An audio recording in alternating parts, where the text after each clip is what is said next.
Hi everyone. आज के video lecture में हम बात करेंगे about converse of Cantor's intersection theorem. ठीक है, तो कैंटर्स इंटरसेक्शन थ्योरम में हमने पढ़ा था कि अगर एफ एन कोई डिक्रीजिंग सीक्वेंस है, वो भी कैसी नेस्टेड है। ठीक है, एक बार मैं इसलिए कह रही हूँ इस चीज़ को क्योंकि हम इसी का रिवर्स लेके चलेंगे। ठीक है, इसका कॉन्वर्स देखना है तो इसका आइडिया होना आपको बहुत ज़रूरी है।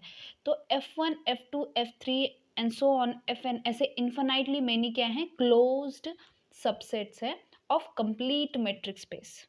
ठीक है, मैं अबाउट कैंटर्स इंटरसेक्शन थ्योरम की बात कर रही हूँ। ठीक है, तो उसमें होता क्या था कि F1 F2 F3 close subsets हैं और जो हमारा मेट्रिक स्पेस होता था वो कंप्लीट मेट्रिक स्पेस होता था। ठीक है, तो हमें ये शो करना था कि F1 F2 F3 एंड ये सारे जितने भी क्लोज्ड सेट्स हैं, इनका intersection from N goes from 1 to infinity Fn, ये कैसा होता है, ये नॉन एम्प्टी होता है। This is non empty, actually it is singleton जो एक पॉइंट को कन्वर्ज करता है। ठीक है, इसमें एक और बात क्या थी कि ये जो क्लोज सेट्स है इनका जो डायमीटर है, यानी क्या कि डायमीटर ऑफ दिस Fn ये क्या है, टेंडिंग टू 0 है। ठीक है, तो इनकी खास बात क्या थी कि ये जो इंटरसेक्शन है इनका, ये एक नॉन एम्प्टी होता है और ये एक पॉइंट को कन्वर्ज करता है। और वो पॉइंट क्या था, ये पॉइंट था वो ए। और ये ए है क्या चीज़, हमने क्या किया था इस थ्योरम में कि हमने जो है एक ए एन लिया था प्रत्येक एफ एन से, यानी क्या कि हमने लिया था A1 F1 से, A2 F2 से एंड सो ऑन, और इनका एक सीक्वेंस बनाया था जिसे हमने नाम दिया AN। बाद में हमने ये शो किया कि AN जो है वो किसी पॉइंट ए को कन्वर्ज करता है और हमने ये दिखाया कि यही जो ए है ये इसके इंटरसेक्शन में आता है। तो इस तरह से हमने ये थ्योरम प्रूव की थी। ठीक है, अब हमें इसका कॉन्वर्स प्रूव करना है।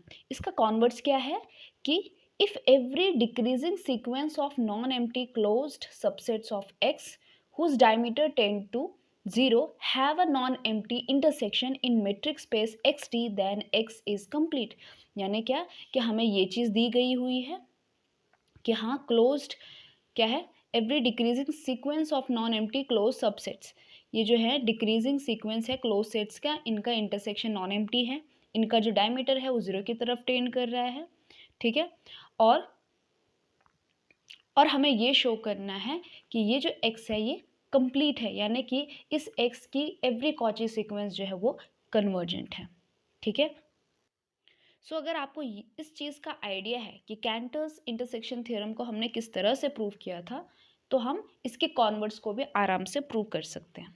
ठीक है, बस हमें इस तरह से एक सीक्वेंस कंसिडर करनी है। ठीक है, तो इसका प्रूफ देखते हैं। तो ऑब्वियसली मेरा मेन एम क्या है कि मुझे इस x को कंप्लीट मैट्रिक्स स्पेस दिखाना है। यानी क्या कि अगर मैं xn एक कॉची लेती हूँ, कॉची सीक्वेंस इन xt, तो मुझे क्या शो करना है, मुझे ये शो करना है कि xn इज कन्वर्जेंट। ठीक है, यानी क्या कि ये जो है किसी पॉइंट को कन्वर्ज करती है।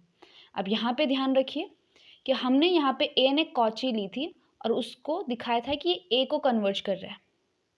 ठीक है, एक्चुअली यहाँ पे हम एक्स को कंप्लीट मैट्रिक स्पेस दिखा रहे थे, बस हमें ये दिखाना था कि वो जिस पॉइंट को कन्वर्ज कर रही है वो पॉइंट इसमें आता है। ठीक है, बस ये हमें इसमें दिखाना था, लेकिन इस केस में हमें क्या दिखाना है कि ये जो सीक्वेंस है वो इस ए को कन्वर्ज करती है। यानी क्या कि यहाँ पर मैं आपको आइडिया दे रही हूँ कि जो ये एक्सन है वो एक्चुअली किसको कन्वर्ज करेगा, इस इंटरसेक्शन इन सभी क्लोज सेट्स का जो इंटरसेक्शन आएगा ना सिंगलटन, जैसे कि यहाँ पे जो है ए आ रहा था, तो ये जो A1 A2 A3 जो ये सीक्वेंस थी वो ए को कन्वर्ज कर रही थी। ठीक है, उसी तरह से यहाँ पे जो एक्सन आएगा, हम ऐसा होप करते हैं कि ये भी जो है इस इंटरसेक्शन, जो इनका इंटरसेक्शन आ रहा था, जैसे यहाँ पे ए आ रहा था, वैसे ये एक्सन भी जो है इन सारे क्लोज सेट्स का जो इंटरसेक्शन आएगा उसको कन्वर्ज करेगा। ठीक है, वो एक्चुअली सिंगलटन होता है, ये हमने पढ़ा है कैंटर्स इंटरसेक्शन थ्योरम में। ठीक है, तो चलिए शुरू करते हैं। तो यहाँ पे एक्सन मैंने एक कॉची सीक्वेंस ले ली है। ठीक है, तो इसके अंदर एलिमेंट कैसे होंगे, x1 x2 and so on.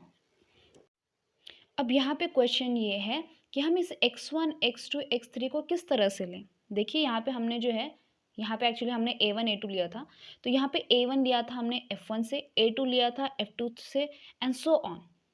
ठीक है, तो यहाँ पे हमने इस तरह से सीक्वेंस बनाई थी।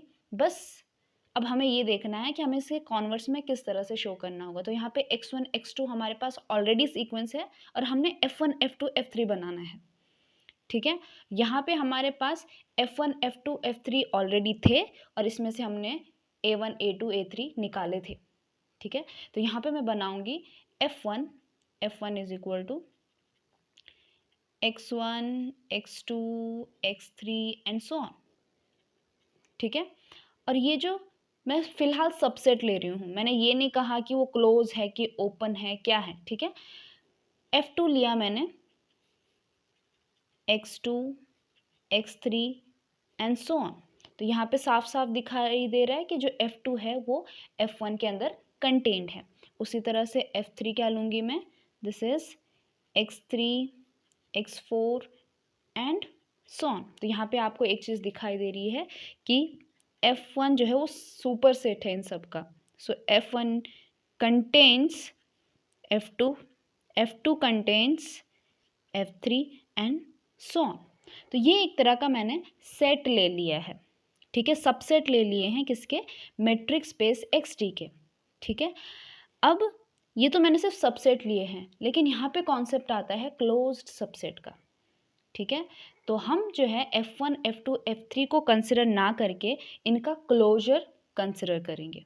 ठीक है, तो क्लोजर के अंदर आपने एक प्रॉपर्टी पढ़ी है कि if A is subset of B then A closure is also subset of B closure.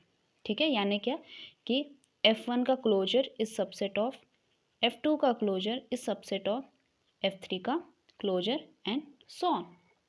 ठीक है, अब देखिए ये क्या हो गए, क्लोज सबसेट हो गए मैट्रिक स्पेस XT के। ठीक है, तो मैंने इनको क्लोज बना दिया और नेस्टेड भी बना दिया।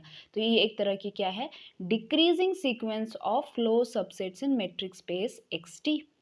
ठीक है, अब मुझे दूसरी बात क्या शो करनी है कि इनका जो डायमीटर है वो ज़ीरो की तरफ टेंड हो रहा है।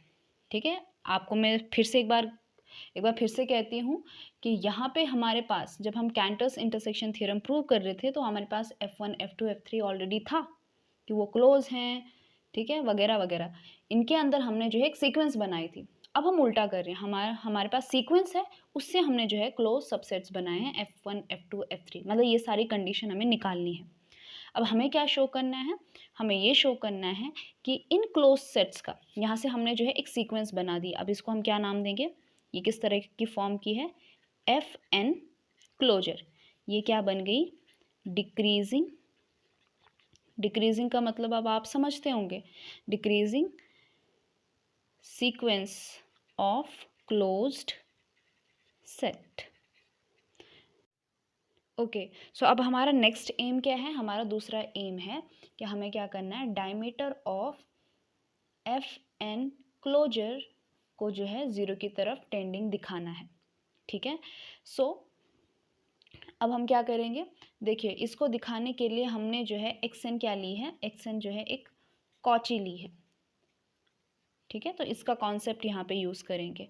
तो XN जो है कॉची सीक्वेंस है, यानी कि कुछ नेचुरल नंबर के बाद इसके अंदर के जो एलिमेंट है होते हैं वो क्लोज हो जाते हैं। यानी क्या कि distance between XN and XM जो है वो लेस देन एप्सिलॉन हो जाता है, यानी कि इनके बीच का डिस्टेंस बहुत कम हो जाता है after for all n comma m greater than और इक्वल टू n0। एक n0 नेचुरल नंबर के बाद जो भी इसके अंदर के एलिमेंट होते हैं उनके बीच का डिस्टेंस कम होता जाता है, इसी को कॉची सीक्वेंस कहते हैं।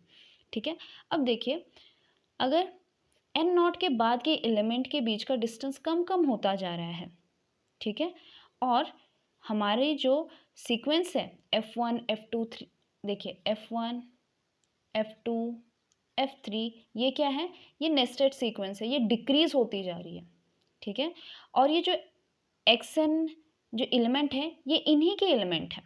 ठीक है, जैसे कि x1 जो है वो f1 में बिलोंग कर रहा है, x2 जो है वो f2 में बिलोंग कर रहा है, x3 जो है वो f3 में बिलोंग कर रहा है।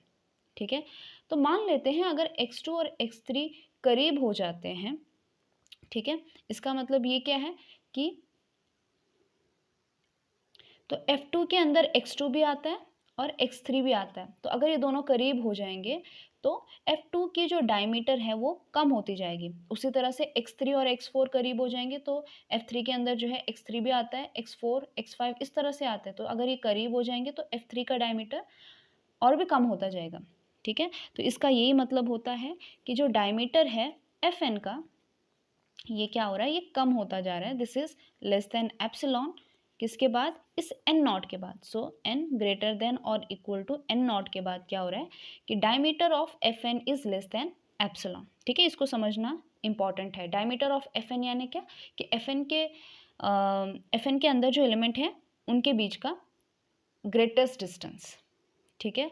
तो एफ एन के अंदर मान लीजिए एक्स एन और एक्स एम एलिमेंट है एन नॉट के बाद के, तो इनके बीच का डिस्टेंस हमेशा एप्सिलॉन से छोटा हो रहा है।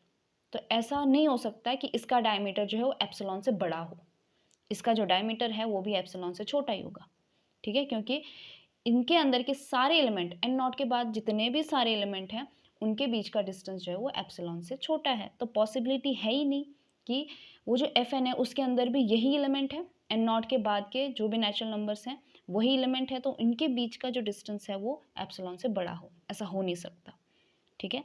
अब आपको यहाँ पे एक कॉन्सेप्ट याद रखना होगा कि जो ए का डायमीटर है वही जो है उसके क्लोजर का डायमीटर होता है, ठीक है। So diameter of A is equal to diameter of its closure. तो अल्टीमेटली यहाँ पे क्या हो रहा है कि diameter of F N closure is less than epsilon for all n greater than or equal to n not. अगर आप इस चीज़ को देखें तो ये लिमिट की डेफिनेशन है। मैं इसी चीज़ को इस तरह से भी लगा सकती हूँ मॉड के रूप में, अगर अच्छे से रिप्रेजेंट करूँ। So diameter of F N close minus zero is less than epsilon for all n greater than और इक्वल टू n नॉट। इसका मतलब क्या है, ये तो लिमिट की डेफिनेशन हो गई। इसका मतलब ये है कि limit n tends to infinity delta F N closure tends to zero, ठीक है। दिस इम्प्लाइज कि इसका जो डायमीटर है as N tends to infinity diameter of F N is what, this is zero. तो हमने जो दूसरी कंडीशन थी वो भी हमने दिखा दी, यानी कि diameter of F N tends to zero, ठीक है। तो हमने क्या बना दिया, हमने जो है डिक्रीजिंग सीक्वेंस बना the non empty close subsets की ऑफ एक्स जिनका डायमीटर ज़ीरो की तरफ टेंड कर रहा है, ठीक है। अब यहाँ पे हमें ये कॉन्सेप्ट लगाना पड़ेगा। वो क्या कह रहे हैं कि अगर ऐसा है, हमने ऐसा बना दिया है, तो उनके पास क्या होगा, have a non empty intersection in matrix space X T, ठीक है। यानी क्या, bye given condition, bye given condition ये सारे तमाम क्लोज डिक्रीजिंग क्लोज सेट्स हैं मैट्रिक्स स्पेस के, यानी कि ये इनका इंटरसेक्शन क्या है, दिस इज नॉन एम्प्टी। ऐसा किसने कहा, मैंने नहीं कहा, ऐसा गिवन है, ठीक है। कैंटर्स इंटरसेक्शन के कन्वर्स थ्योरम में ऐसा गिवन है, ठीक है। अब जो है फिर से दिमाग लगाना है कि हमें शो क्या करना है, हमें ये शो करना है कि ये एक्स एन जो है वो कन्वर्जेंट है। मान लीजिए ये एक्स एन जो है वो मुझे एक्स नॉट को कन्वर्जेंट दिखाना है, ठीक है। सो हमें ये शो करना है कि X N tends to X not. अब ये एक्स नॉट जो है बहुत स्पेशल मेंबर है, ठीक है। तो हम क्या करेंगे, जैसे कि हमने कैंटर्स इंटरसेक्शन थ्योरम में प्रूव किया था, बस वही चीज़ लेके चलेंगे। मान लीजिए कि ये एक्स नॉट किस में बिलोंग करता है, intersection of all these F N bar, ठीक है। क्योंकि ये गिवन है कि ये नॉन एम्प्टी है, मतलब इसके अंदर जो है एक एलिमेंट एक्स नॉट ज़रूर होगा, ठीक है। और हमें यही शो करना है कि हमने जो ये सीक्वेंस बनाई है ये एक्स नॉट को कन्वर्ज करती है, मतलब ये कन्वर्जेंट है, ठीक है। ठीक है, अब इसको कैसे करें, बस हमें ये चीज़ दिमाग में रखनी है, ओके। अब देखिए अभी अभी हमने क्या शो किया है कि diameter of F N bar is less than epsilon for all N greater than और इक्वल टू एन नॉट। तो ये कमाल की चीज़ है हमारे पास।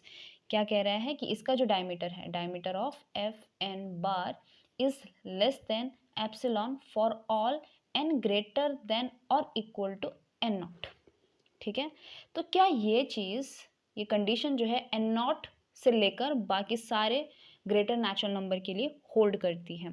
यानी कि मैं ऐसा भी कह सकती हूँ कि delta of F N not, यानी कि इस पर्टिकुलर एन नॉट के लिए भी ये कंडीशन क्या है, ट्रू है। ठीक है, अगर डेल्टा एफ एन नॉट का बार इज लेस देन एप्सिलॉन, यानी क्या कि इसका जो डायमीटर है वो एप्सिलॉन से छोटा है। ठीक है, इसका डायमीटर एप्सिलॉन से छोटा है, मतलब इस एफ एन नॉट बार के अंदर जितने भी एलिमेंट्स हैं उनके बीच का, आपस के बीच का सारा डिस्टेंस क्या होगा, मतलब उनके बीच का जो डिस्टेंस होगा वो हमेशा एप्सिलॉन से छोटा होगा। दिस इम्प्लाइज, इसी को दूसरी भाषा में क्या कहूँगी मैं, कि distance between x and y is less than epsilon for all x comma y belonging to f n naught bar।